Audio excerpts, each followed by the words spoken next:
वर्तमान यही सेसन में आम आर्टिकल 24 को डिस्कसन करवा जोटा कि कहूँ prohibition of employment of children in factories act 14 वर्षर जो पिला माने कम अच्छा से हाजार्डस एक्टिविटी काम कराई पार ना ताऊपर ये आर्टिकलटा डिस्कसन करा तो ये सब बचाई आमर किसी नियम कानून अच्छी और सबुठ पपुलर नियम है कौन ना the child labour prohibition and regulation act 1986 जोटा कि 2016 आमेंडमेंट कर वर्तमान समय तार ना हूँ कौन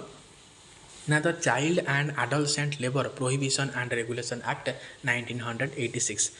ता छड़ा एतिक नुह आहरी किसी एक्ट रही जमती है employment of children act factory act mine act merchant shipping act plantation labour act motor transport workers act apprentices act beedi and cigarette act जोटा कि डील करें पिलामानकु आपण माने जो 14 वर्षर पिलामानकु जदि काम करूथांती तो यही सब एक्ट माध्यम आपण मानकु पनिशमेंट मिल पारे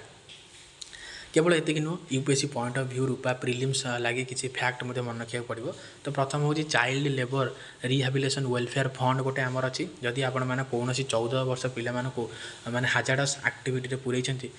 तार हेल्थ एजुकेशन न्यूट्रिशन को इम्पैक्ट करुच्ची तो आपन को 20,000 फाइन देवाक पड़े जोटा कि सही पैसाटा पिलामानकर वेलफेयर जाई लगे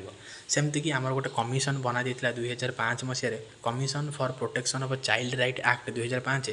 तो ये कौन है ना स्टेट गोटे नेशनल कमिशन बनईला चिल्ड्रेन मानकर प्रोटेक्शन लगी से चिल्ड्रेन मानकर विभिन्न प्रकार मैटर को स्टडी कर